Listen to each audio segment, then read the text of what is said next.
Hey everybody, Travis Holzem with Food Force Design Solutions, formerly Food Force Abundance, Minnesota.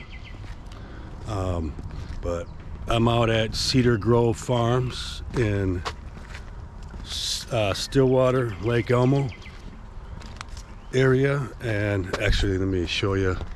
This is the front of the house on the farm here, right here. Okay, so I'm going to go to the front door or front stairs and then turn you around and show you what we have cooking out here.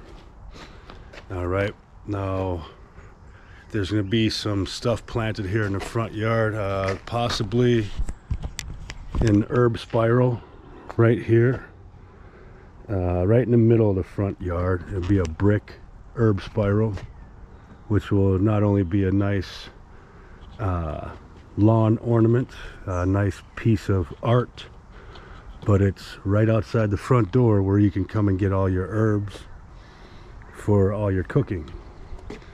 But here's, I'm going to take you, we're walking from the front door and we're going to go down to the garden area that we are, right now I'm out here waiting for my delivery of a Deer Busters fence, and it's going to go around the raised garden bed and in-ground annual garden area. There's also some fruit trees and berry bushes that would be planted inside the fencing area, just because there's a lot of deer around here, so we got to keep the deer off the food, obviously. Behind the house, we're going to put up a hold on. Hello.